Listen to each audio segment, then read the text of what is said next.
Hello, everybody, and welcome again to What the Fauna, where we're going to talk about animals, and we're going to be adult about it because I like to cuss, and other adults like to cuss and talk about random things and sexual humor, etc., which means, of course, this is probably not the best podcast for children to learn about animals. Send them back to the zoo books, and we will talk about this stuff here. The Octonauts, the Wildcrats, Zaboomafoo. Yeah, wonderful. Zoo books. Wonderful. Well, that shows my age. And that I have no kids. Yeah, we're gonna continue your love of animals into your adult life with some crude humor and weird sexual innuendos. Yay! Yay! Huzzahs are in order. Huzzahs. Once again, my co-host is yeah. It's your idea. You can be the host. So I don't care. I don't want to be the host. That puts responsibility on me. I'm not good with that. I'm Jen. My co-host is Wit. Hello. He has quite a bit of wit. I don't know about that. I'm not going to slap the puns on your name. Right. Yes, we both love animals. Whitney is an expert, massive expert. Dealt with them for ever. I only had pets. Let's see what. Well, you did a bunch of rescues and with the reptiles and things of that nature. Yeah. I mean, we've met in college in biology, doing the advanced comparative coordinate evolution. Comparative coordinate, and I thought it was, which is not where I remember Whitney from. I actually remember Whitney from a drag party where he'd use gumdrops as nipples and kept trying to get people to feel them and judge if they were authentic enough. That drag party was. Yeah, that was fun. It was a good time. But yeah, so for a long time, I couldn't quite remember Whitney's name, and I referred to him as the Gumdrop Nipple Man. Gumdrop Nipple Man. I mean, I just met you, and I was like, hey, who is the guy who came with the gumdrop nipples? Who's the very tall guy? Yeah. You know what? Nobody had a problem saying, oh, that was Whitney. Yes. Everybody knew exactly who I was talking about. Yes. Anyway, welcome to our fourth episode. Party of the Ages. Anyway, yeah, and since those college days of various drag parties and whatnot, I went on into the zoo field and then became a curator, and then now I do my own pet behavior stuff for all of the folks in my region out here that need help with that. And actually today, I just got good news. I am now officially Karen Pryor Academy certified, so that's been a 2-year journey. Oh wow, that's awesome! That's so that I can get more letters behind my name. What was that? I said that's one of the best, the most responsible, best way to train.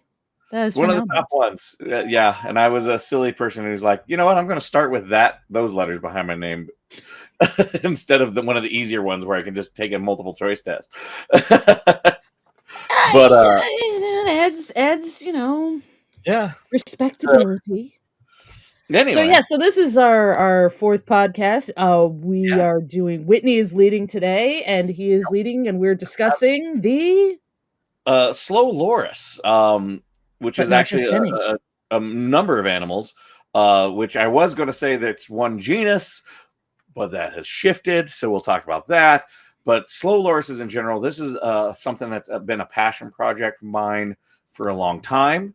One of the jobs that I had during my time in the zoos was I was what was my full title? I was manager of distance learning and technology, which basically meant anything that everyone else went, ha, because it had question. Because you were in a zoo environment, does that come with shit on your shoes or without the shit on your shoes? Oh, it came with, because I was still doing the programs. Okay, so there was still shit. That's someone who's really with the animals. If you don't have shit on your shoes, you just. What it meant was I was good with the animals. I was good with public speaking, and also, and you're a tech nerd. Are the human animals? Yeah, I remember when they opened the job up, and then I was like, "This is built for me," and then I did it. And they're like, this is built for Whitney. We didn't even think about it. We made a job position, and then he's here. He's here, yeah. But anyway, yeah. So this is one of my pet projects, because basically since I was in charge of the internet at the zoo, and really the internet has fucked these animals over, and we'll get into that quite a bit later the internet has helped many animals, such as the capybara. They've done wonderful things for them. They've gotten them spas in all their zoos now. Right, yes. But unfortunately, this animal, internet, you did it wrong. Internet mob mentality issues. But anyway, for those that don't know what a slow loris is, it is a prosimian. So a prosimian basically is a primate, but it's all the weird primates. Like everybody thinks a monkey or an ape. Yeah, if it's not a monkey or an ape, it's pretty much a prosimian. it's the other group. Yes. And here's my wonderful fun fact I love today.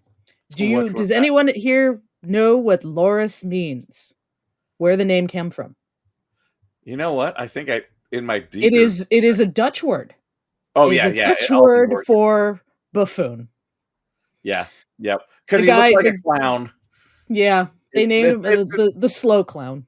It has to do with the coloration on their face. It looked like the old clown makeup that they did back, the Dutch clowns and stuff like that. So this is before clowns were scary. This is when they were adorable and children loved them. This is not a modern clown. This is the adorable, where you had the smiley face one and then the sad one. When everyone was like, "Oh, we love them." Yeah. Before we knew their true nature. Yes. Sorry to interrupt. Yes. So no problem. That's what this podcast is all about. So there were 9 species of loris. Yes. There is actually one group, I believe, of never mind. It's so weird. If you ever, this is another one that we might go on a tangent on in the future, but a colugo, which is also known as a flying lemur, which actually is not actually related to lemurs and it's its own group.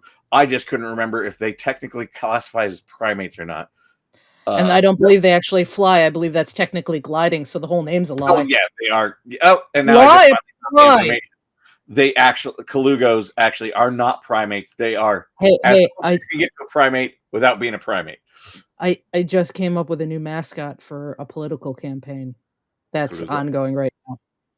Who do you think I mean? Lie upon a lie. Excuse me. Not to get political, but anyway, so. Yeah. The slow loris, there were considered to be 9 species, but that's down to 8 thanks to our delightful new DNA technology. Well, I mean, technically they're still slow lorises. So what it is, they have their own genus now. They switched out of the Don't take that away from them. Their common name is still loris, pygmy loris. But we just went through the flying whatever. We just went through that, okay? Well, that's a whole other thing. That's I was like, wait, are they nothing? No. Yeah, basically it's prosimian, and then you got all the rest. And last week we did buffalo, where we learned that the Cape buffalo is the true buffalo. America, we have a bison, not a buffalo. We have bison. Well, just because somebody went, hey, it looks like that thing. It looks like a buffalo. No. It looks like a buffalo. It's bison. But bison. Anyway, yeah. So the loris, and actually that's brand new. Like that's 2022 is when they finally said, "Hey, we now have enough information to actually separate these little guys, which were just known as being the smallest of the lorises." So they were the pygmy lorises, and they were separated out. But they actually have 10% of mitochondrial DNA difference, which is more than enough to start actually separating them out completely. They have a number of behavioral differences and appearance differences. Like there's actually like chunks of hair, sections of their body that don't have hair around the eyes and a few other areas that are pretty large morphological differences. And the coloration shifts and the behavioral shifts and the fact that they never see them cross mating. There's no evidence of pygmy slow lorises ever crossing with any other type of loris. Any of the other lorises. Because the other lorises do sometimes cross mate, but most of them become they can't reproduce. Correct. Yes. Yeah. But the slow loris, the pygmy slow loris and the other slow lorises don't. Not. And they are called slow loris because they move real slow. They're not like a sloth, though. I want to get that out of your mind because they can move quickly when they want to. They've just chosen not to most of the For the time. most of the time, they don't want to because honestly, if you move fast, it attracts things. And also, even when they move fast, they're not moving super And these fast. guys are indigenous to various regions in Southeast Asia. Yes. So when we say, they're attracting predators, their predators are substantial. It's not like there's just a wolf or something. Well, a wolf is pretty substantial too. Yeah. But most of the things that would try and eat these are snakes. Yep. Lots of Lots of snakes. snakes, birds. Birds, yeah. Bird. A lot of birds. There's a couple, birds. Orangutans too, I found. Orangutans Yes. will kill and eat a loris. I was just like, There's a dude, it's like huge misconception that like chimps and orangutans are like herbivores. I'm like, no, they are just like us. They are omnivores. And just like us, they have about a 20% or less meat diet, mostly plants. Although in America, we have a much higher meat percentage in our diet, but really, our bodies don't need it. Not really. I also read sun bears and cats will eat these guys. Yeah, oh yeah, especially cats. Yeah. And humans. Humans Yes. are one of the main consumers because guess what, fans? This is yet another species that people have somehow decided will give you back your boner. It'll give back the boner. Also, it's used in almost. There's like a bunch of weird medical things. Actually, this one actually has more. There's actually more issues with women health. Oh, okay. Because it's used for postpartum. They use it in concoctions. If you eat something adorable, you'll be happy again. Yeah, right. And then also it looks vaguely like your child, even with the big injuries. Eyes. It's associated with that too. Yeah, there's a lot of supernatural powers. None of these things are actually proven in any way.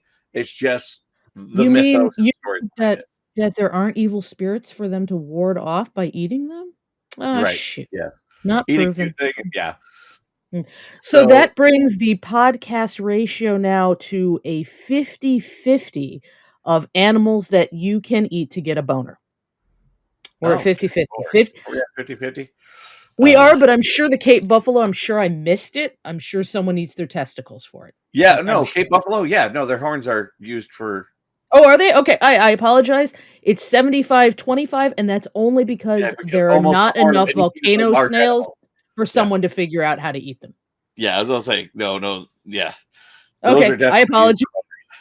75 for the human boner, 25 for the possibly safe. And honestly, we have big extremes. You have the real large animals, like, oh yeah, that'll get your boner back up. And then you got the tiny, cute little animals. Well, they're really hard to find. So therefore, they must be...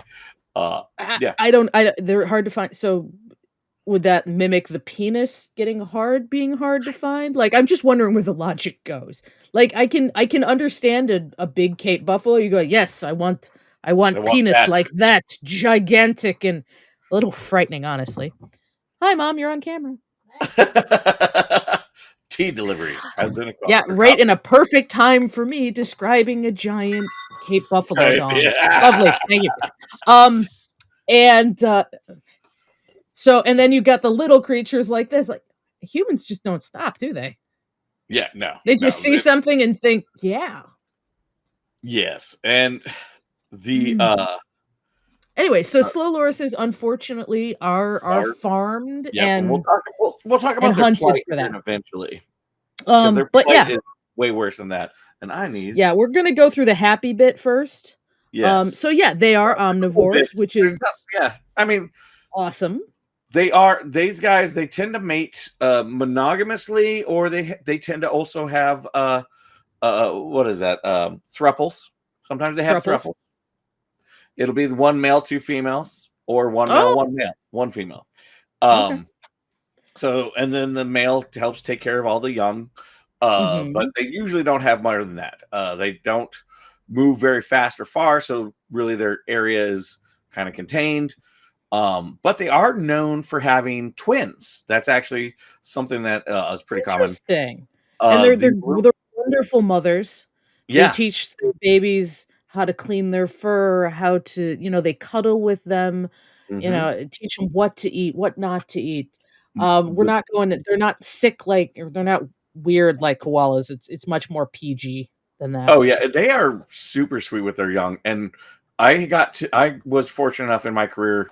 I was never a direct caretaker for them, but as I said, it was a pet project of mine, and we had multiples born at our Oh, facility, and we had lots of twins. In fact, actually, one time we were like, okay, because in the zoo world we try to control, because you don't want one family line over exaggerating, because human yeah, spread the manipulation. genes apart. It's what you Yeah, need you to want as do. much as Yeah. possible because there's just not a lot in the zoo world. So, but we actually ended up having. We're like, all right, you're on the breeding rec. You're recommended for breeding. And then we had like 2 sets of twins back to back, and then they're like, you're no longer on the breeding recommendation. You are not You're diversifying well enough, past the sir. quota for what your dream that pair of genes are supposed to be in the collection. So Well, I mean, he's the one you want, though. I mean, he's the if I'm gonna never mind, not going there. that pairing was very That prolific. that is a very good prolific Yeah. pairing, yes.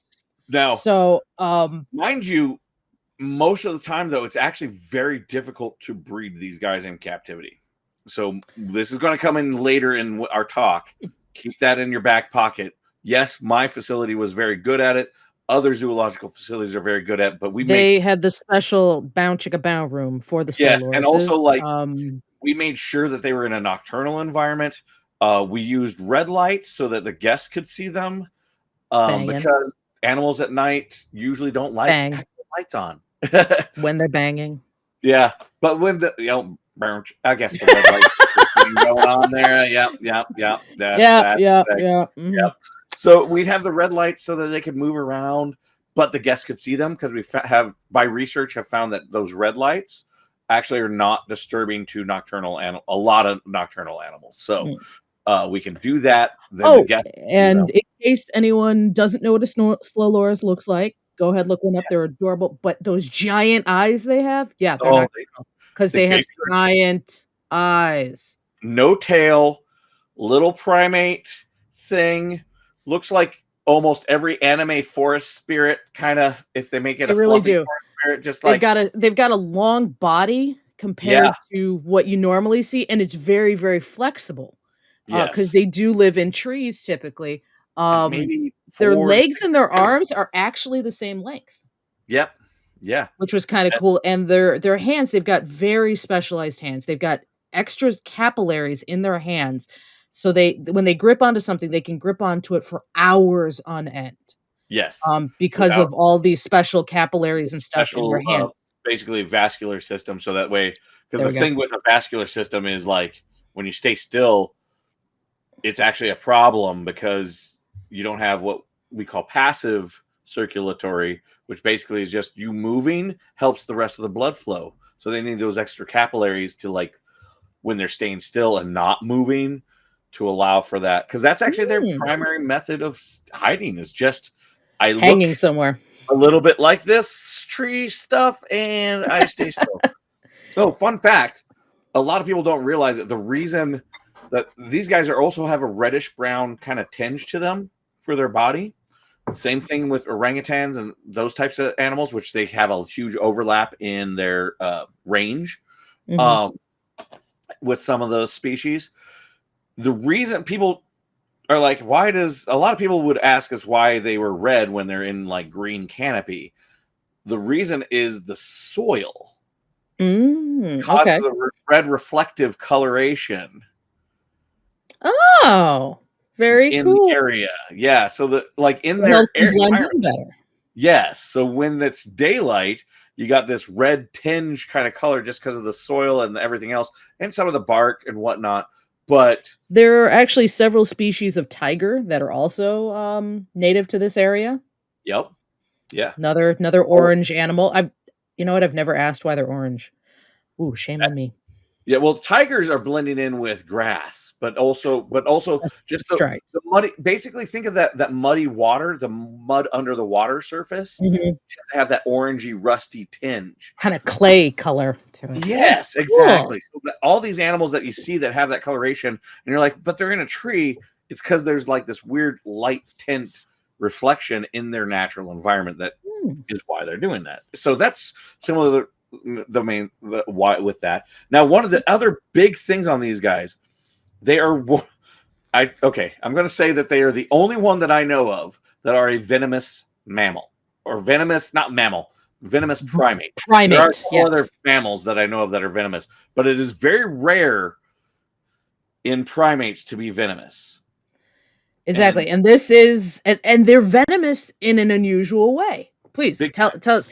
They're, normally venomous things are, you think of like snakes or whatever, where they're injecting venom into you. This is different. Yeah, usually like with snakes and things, it's actually basically it's a sweat gland or a salivary gland that has been altered to create the venom and then inject it down like fangs that are inject. Injectable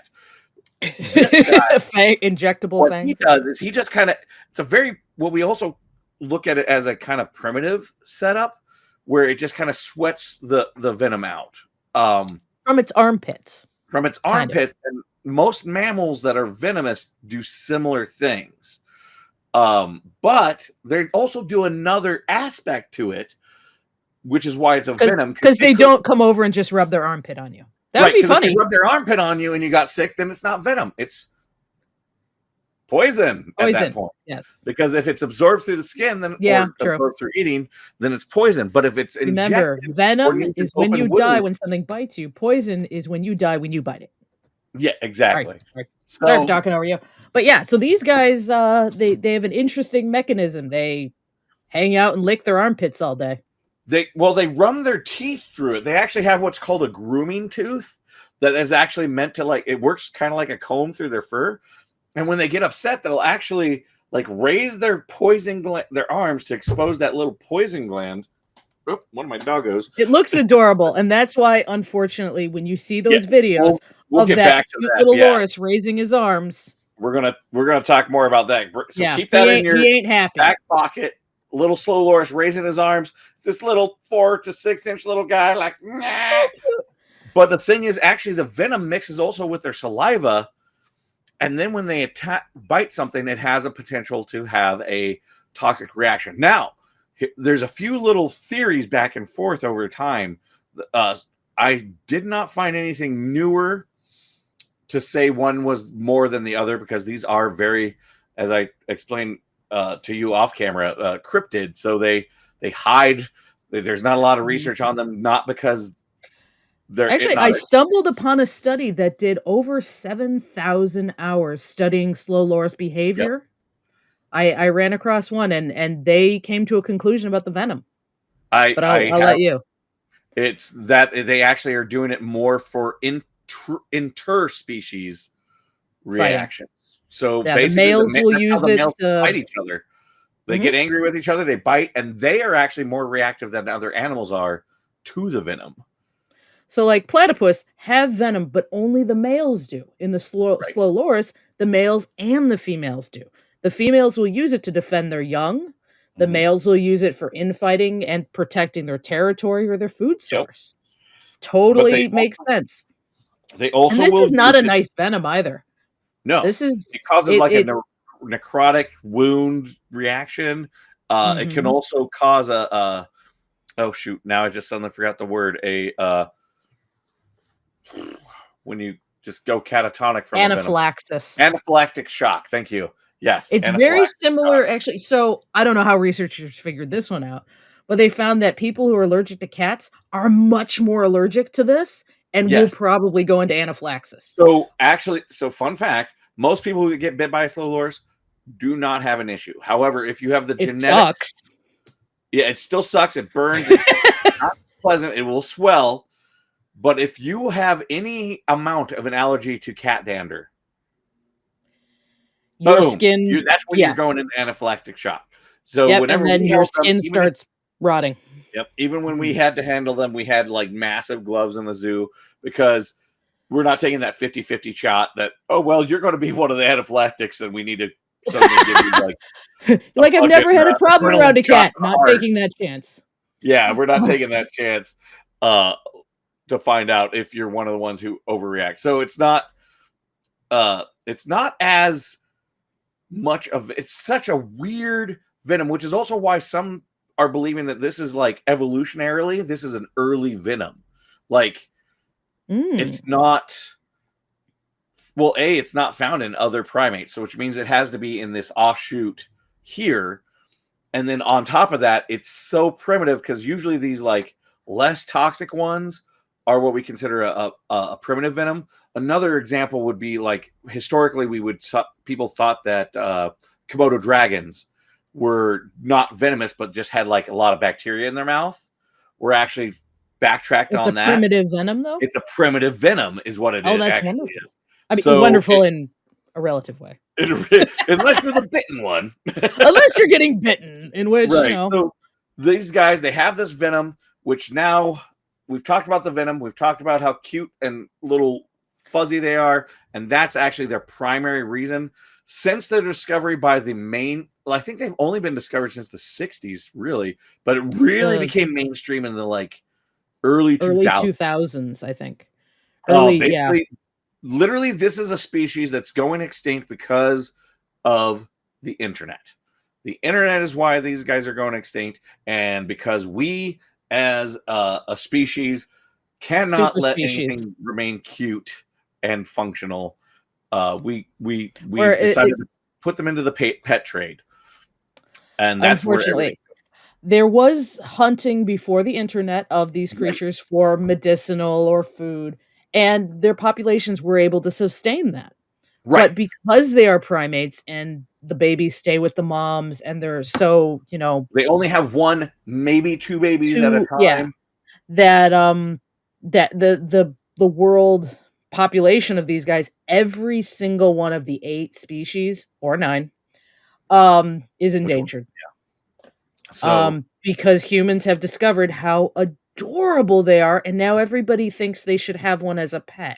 Yeah, here's one thing that I did, and I still promote this to this day. If you see somebody feeding a rice ball or having a cute little pet slow loris, report it. It's guaranteed to be an illegal video. If they're in any country in the U.S., they are CITES level 4, which is that CITES is the let me double check what that it's acronym. Bad. It's bad. CITES basically stands for the it's the International Union for Conservation of IUCN. CITES stands for the there we go. Convention of International Trade of Endangered Species of Wild Fauna and Flora. So CITES is something I had to deal with, and CITES level 1 is basically the top end. Like, you don't trade it. So it is illegal to trade pretty much everywhere. To trade in any nation that's a member of CITES, because technically it's a treaty of a bunch of nations that said, okay, we're going to have these conventions every few years. We're going to figure it all out, what you can and can't do. Stop doing this. This one is loris, CITES 1, basically anybody, which is basically most of the nations on the planet. Unfortunately, these guys are fairly easy to hunt. 1, they're slow. 2, since they are nocturnal and their eyes are big, they have that extra little reflective layer that we all talk about. You know, like our cats when you shine a light on them at night. Tapetum lucidum. It's this layer right at the back of the eyeball. Yeah. I am so glad you said that because I'm staring at the word going, ah! I have that word memorized in my brain pan. Go ahead, say it again. Tapetum lucidum. Okay, and what it does, it's in the eye, and it reflects what little light there is around in the eye so that you can see better. Am I right about that? So basically what happens is some of the light, the way eyes need to work, they need to catch all the light that they can. If you put a flashlight, we all did this as kids. We put a flashlight on our hand and it would glow through, and some of the light would that's because the light's literally going through our hands and escaping through the top. Same thing happens with our eyeballs. However, what the tapetum lucidum does is it takes a bunch of that light that goes through, and it's basically going to just make the back of your skull glow a little bit. It takes that light, and then anything that misses the rods and cone cells, it actually takes it and makes it bounce back through the rods and cones, so it, almost doubles the amount of light that actually becomes functional light to make your eyes work. So that way you can see better in the dark. Yeah. But so this way, what hunters do is they go out at night with bright flashlights, and they shine them around, and slow lorises, they're awake, they're looking around. It reflects off and gives them away every time. And gives them away, yep. And which is why spotlighting is illegal. Number of other reasons for it to be illegal. Yeah, so when I was doing this with the zoos, I still get to this day get enraged. I'm a very passionate person sometimes. When you see somebody and they're like, oh, well, I bought it from a breeder. They do not breed well in captivity. That year that we had twins, I think 30 were born in all the zoos across the entire planet that year. Like, 30 is not going to supply a pet trade of the level that they are after. The ones you see are 100% coming from captive, wild caught, stolen from their mother, possibly having the mother killed.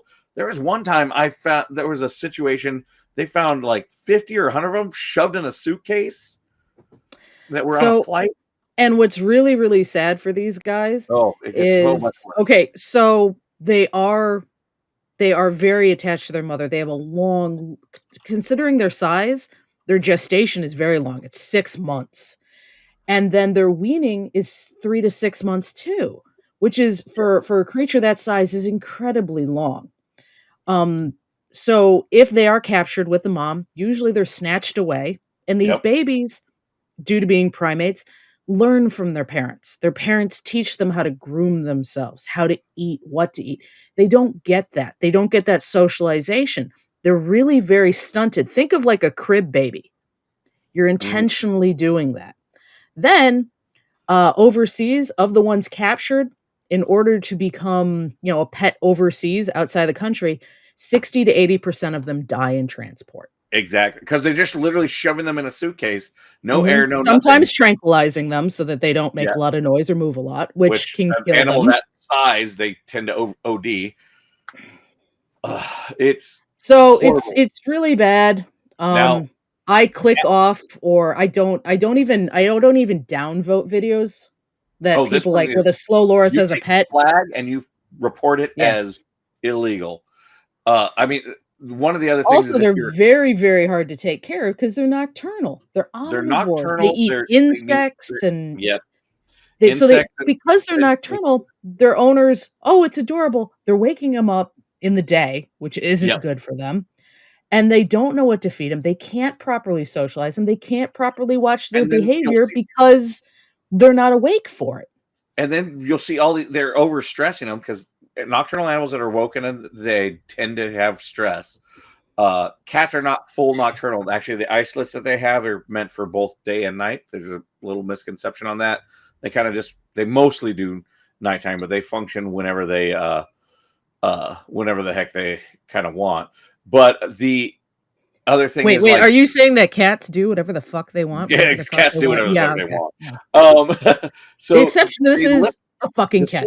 Does that whole thing where they lift their arms, and there's so many videos of them online. Look, they're illegal. No, they're not. They're not. That's the stress mechanism. They're exposing their poison glands, their venom/poison glands at you because they're back off. And everyone's like, "Oh, it's so cute." So then they tickle their armpit. Scared. They do it more. So much. What they're doing is they're so frightened. In fact, there's a documentary called "Tickled to Death," and that's all about the slow loris because basically we find them so cute. We just kind of do that. So here's the second most horrible part about this is they're raising their arms to lick the gland because they want to lick the glands so that they can put it on their teeth and bite you. Because they're so scared, they believe they're going to die. But you know what? They can't bite you because, unfortunately, the poachers and hunters have also removed their teeth. Yeah. So think of all the horror anesthesia movies that you see where people like rip the teeth. That's literally what they do to these animals with pliers. Or I saw a video of them going toenail clippers. Yes, or they because they're so small, sometimes they'll just take toenail clippers, and which is another reason why they tend to die in transit, because they have a mouth infection, because they just have an open wound in their mouth because somebody took toenail clippers to just rip the fucking teeth out. So once again, because they don't, I know, but because they don't, also because they don't have those teeth, they can't eat a proper diet for them. Exactly. Because they can't bite through some of those hard, insect carapaces. That's if their owner actually is getting them the correct Usually, like, you see insects. videos of cute rice balls and bananas, things that They they shouldn't wouldn't eat that. naturally eat, and then They usually actually also, surprisingly from eat, my perspective, I see that tree they're gum. obese. What was that? Sorry, say that again? A lot of them eat tree gum, which is kind of an interesting one. But yeah, they're horribly obese. They're horribly obese in captivity because they're not getting the interaction. They're not moving as much as they should. They're moving at the well, it's like us.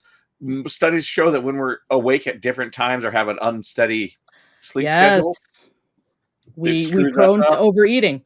Yeah, it screws them up.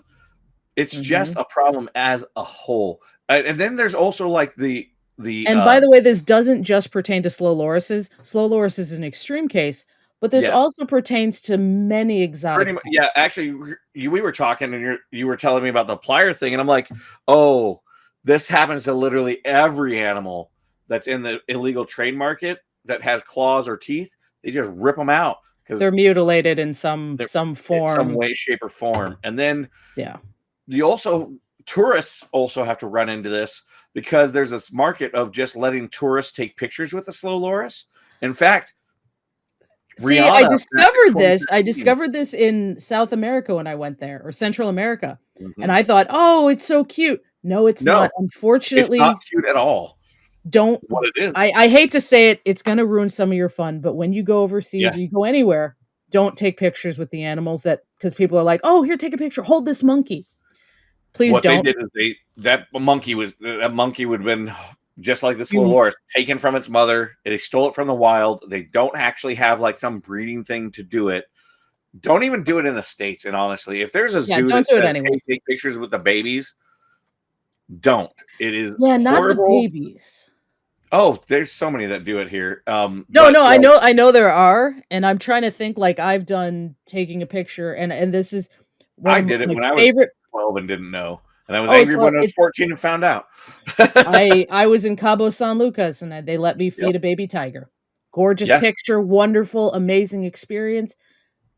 But now I can't see that picture without crying because I know what was happening to that poor tiger. No wonder it was so eager to drink the bottle for the photo. And actually, we were talking about this. One of the people I really have a lot of respect for, this woman. Where is it? It's Anna Nikaris. She's actually does a lot of research on these guys. She is considered the best in the field, an amazing woman. And if you ever happen to listen to this, Anna, we love you, and Whitney wants a picture of you.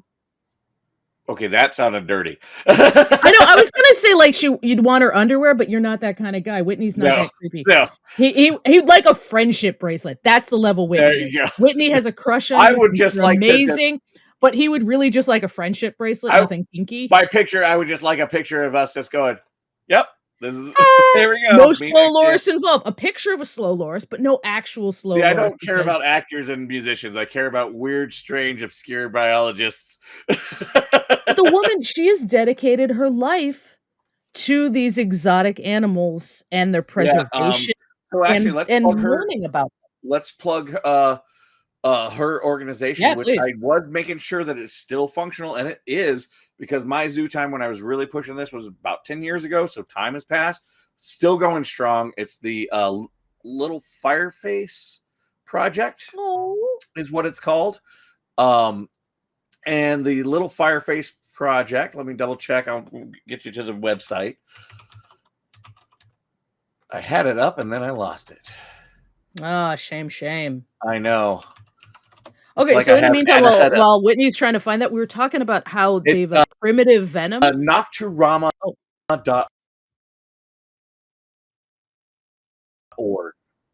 What was that? I am lagging at the moment. Uh-oh. Am I cutting out or are you cutting out? Oh, no. Oh, okay. I don't know. Are All we right. back? Okay. Anyway, go to Editing. Nocturama. Yeah, we're back. Go to nocturama.com, Nocturama.org. We'll probably have this tagged somewhere with the thing as Definitely. well. It's little, or just look up Little Fireface Project. That's how you can help. The main thing is lots of education.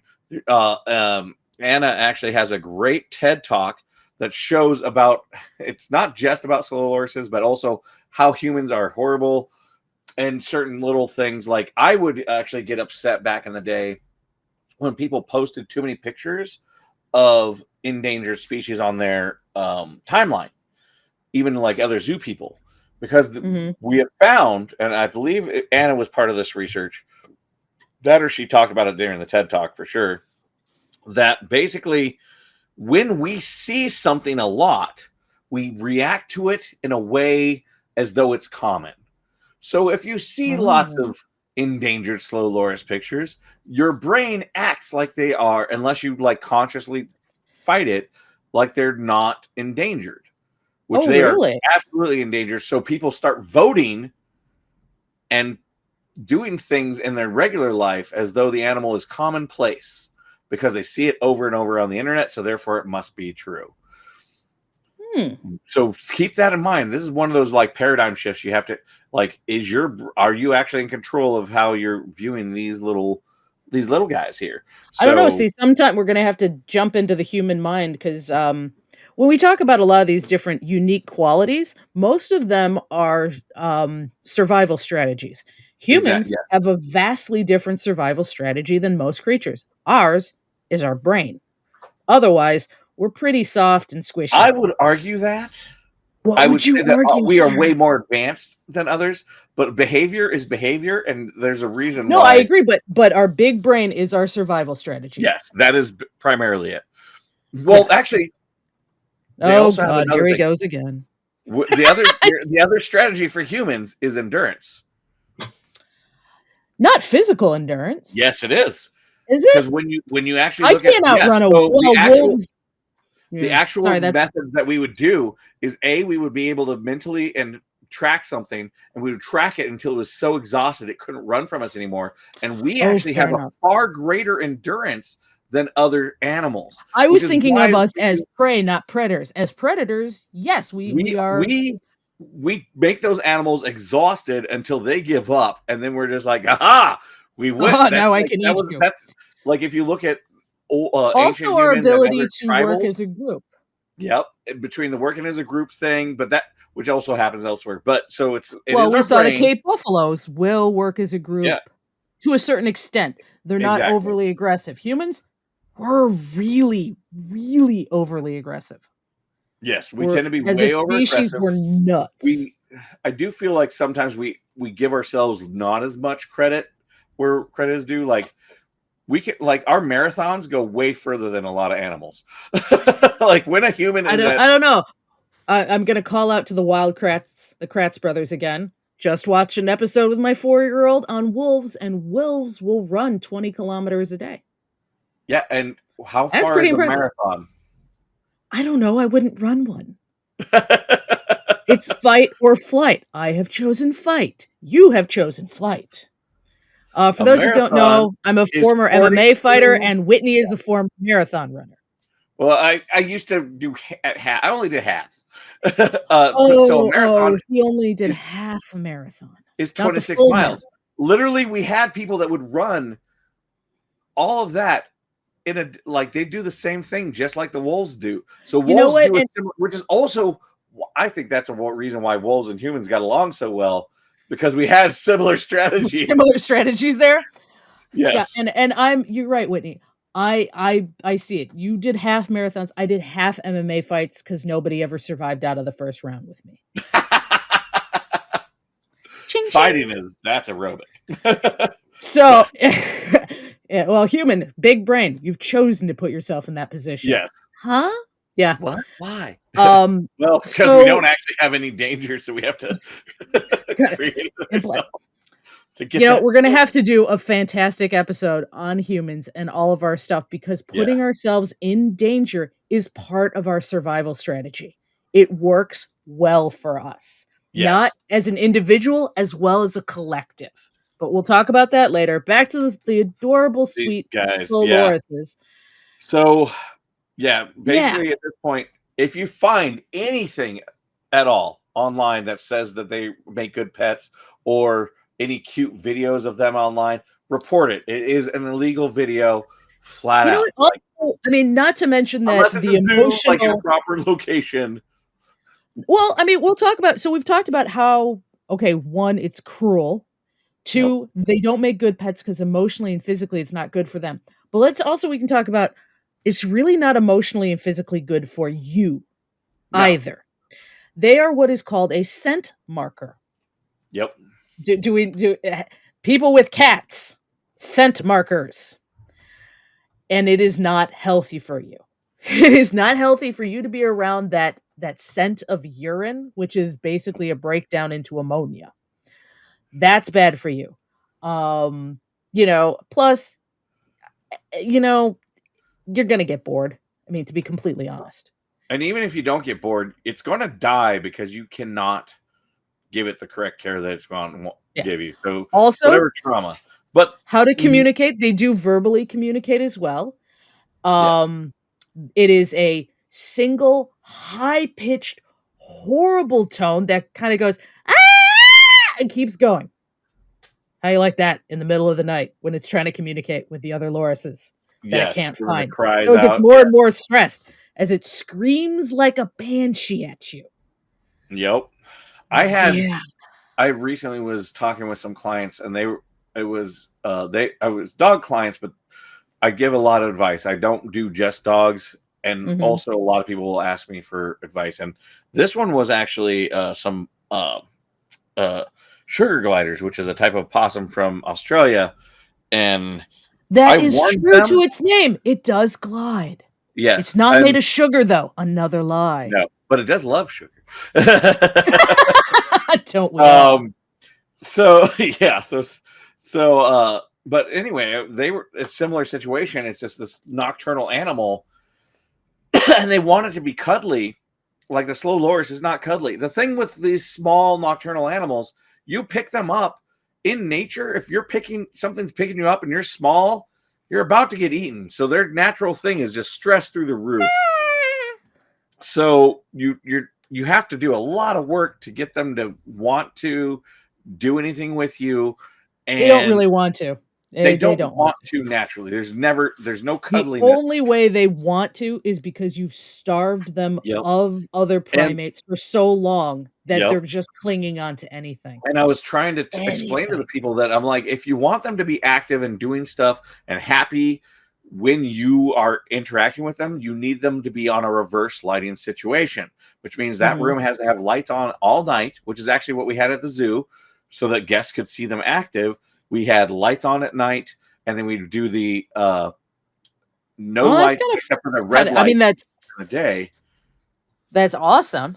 Yeah, so I was like, this is what you need to do. Most people can't do it. And then the sheer, because everyone's used dogs. I will say, I've trained so many species in my day. I think we tallied it up. I think I'm over 2,500 animals among like 60, 70 species that I've worked with on behavior and training. Dogs are easy. They want to please you.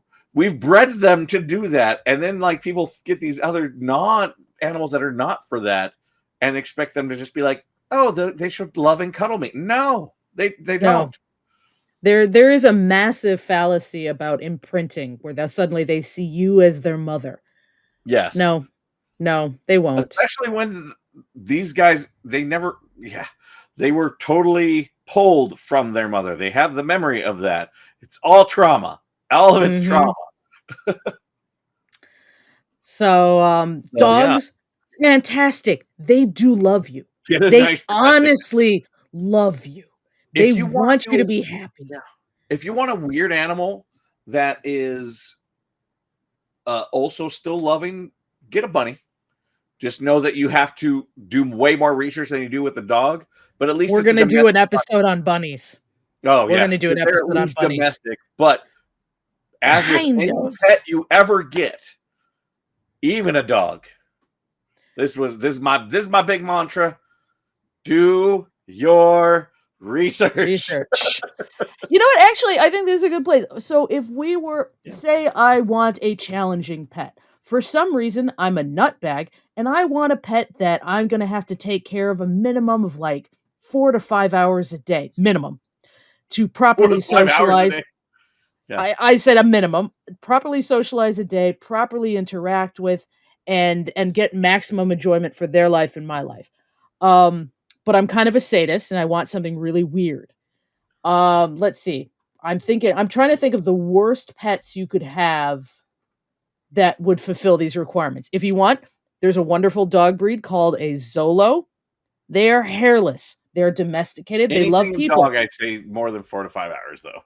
Flat out. Okay. Like, but you know what? They're exotic. You have to put sunscreen on them. They need coats and boots to go out in the cold. If you want an exotic, and this is bearded dragons, if you want to go into the weird, they're like especially if you want to go into like the reptile side. Honestly, I would say if you want to go into the weird and it's mammal and you want fluffy, go with bunny.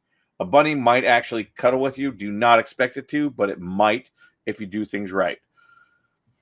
You don't want a squirrel. You do not want a raccoon. No, you don't want these creatures. Basically, the things that we've bred to do these things seem to be the ones that do that. If you want to go into herps, like reptiles, I always suggest bearded dragons are a great starting herp. They tend to not stress as much as other types of herps. I mean, what's your opinion on sulcatas? Personally, I say no because people are not. So I do run a sulcata rescue because people buy them as these cute little tortoises.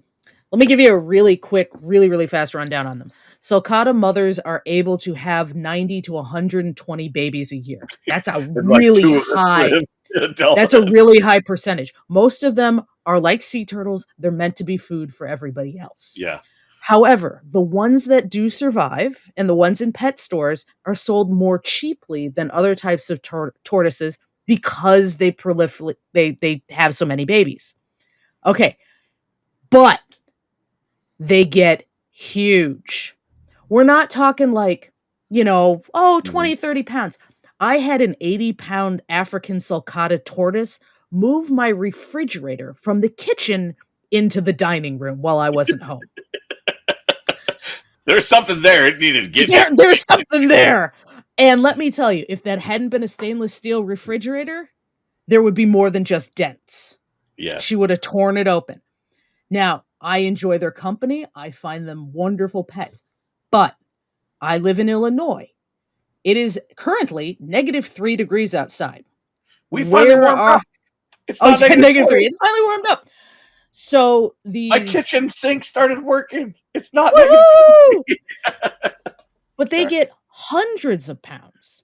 Providing them with a proper diet can be challenging. They're supposed to have grasses, fresh grasses. And reptiles. Do they hibernate? No, they don't. Some people say, "Oh yeah, they bromate," which is a type of hibernating. They do not. Hibernating. Bromating is slowing the metabolism. Slowing down. But these are from Africa. There is no cold winter. They don't do that. Oh, and my most delightful favorite thing they do is they dig. They burrow. Huge. They will burrow 6 to 8 feet down. For those of you that have a septic tank, up to 100. Some reports have gone up to 100, but on 6 to 8 is the average. Yeah, that's what they like. Yeah. But no, I don't recommend them. The reason I run a rescue is because people get them when they fit in a little aquarium, which they shouldn't be in. And then they usually kind of go, "Oh wow, this is getting close to the size of a coffee table." So I don't need this in my house. If you're really obsessed with an animal and you really want to help and be part of its life, I would suggest doing things like the Little Fireface Project.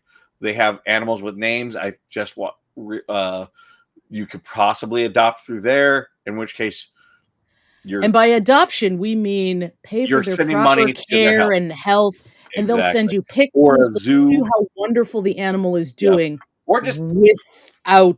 In general, though, I would suggest just donating to the project and then enjoying the videos and texts and the information that they give you of these animals in their wild environments. Because, yeah, that's a healthier, happier animal. Healthier, happier animal. No pliers involved. No mother murder. Exactly. Yeah. Yep. Yeah, just a happy. Generally, I say just if you want a pet, stick with domestics. Dogs are wonderful. I've heard good things about pigs.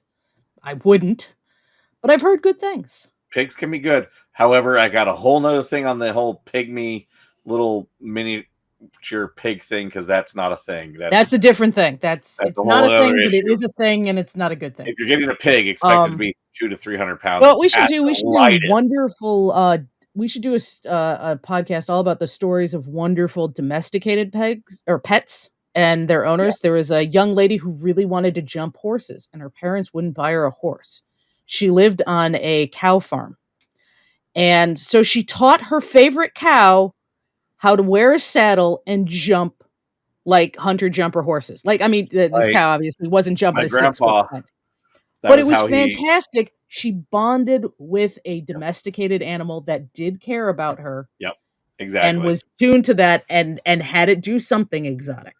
This reminds me of my grandpa, because there's he would have to bring all the cattle back, and there was always one at the end that he had bonded with, and basically all the rest he would do the call, get them all back, and then we'd hop on her back, and actually the cat also would hop on there too. So it'd just be my grandfather at age like 10 riding this cow back to the barn. See, that is awesome. Which I'm like, maybe I get this from my grandfather. And there are plenty of dogs and cats out there that are adorable, healthy animals that we properly know how to take care of. Yes. Then they're the non-healthy ones, but yeah, I do get the whole like wanting a challenge of doing it right. It's like kind of like the plant people. Like you don't necessarily need to cuddle the plants, but you want to like make it live and thrive. Oh yeah. If you're willing to do your whole research and pay all the costs, like heating bills and UV bills for a reptile, then I'm okay with it.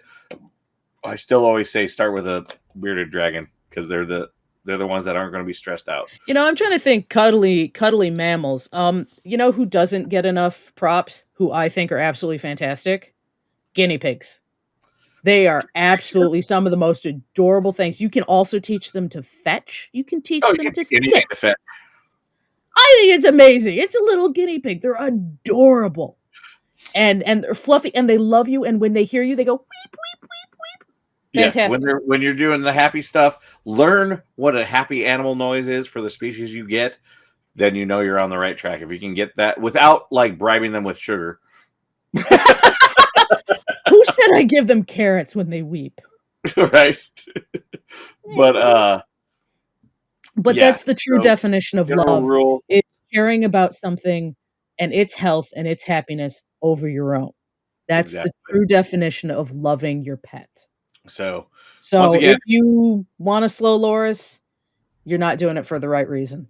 Whatever you're doing, for the right reasons, and in fact, you're breaking multiple federal and international laws, depending on where you're heading, as well as moral laws.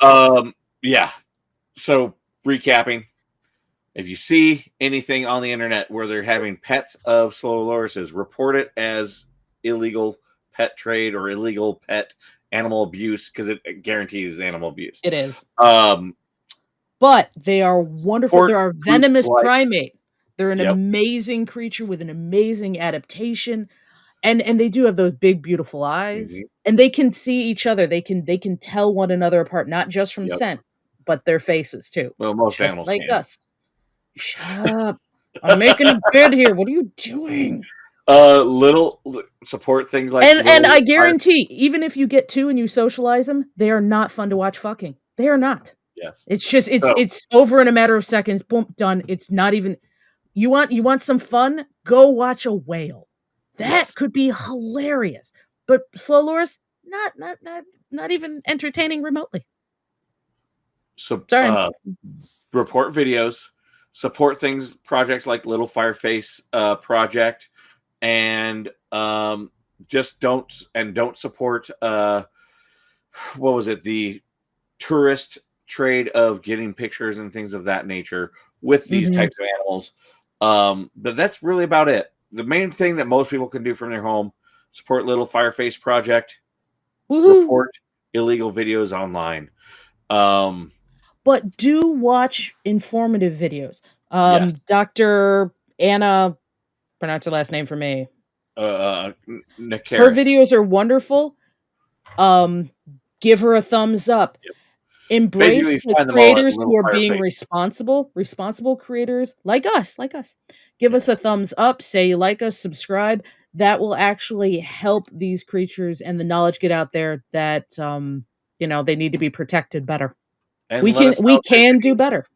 And let us know if there's any specific animals you want us to talk about, or subjects regarding animals, such as maybe weird domestic stuff.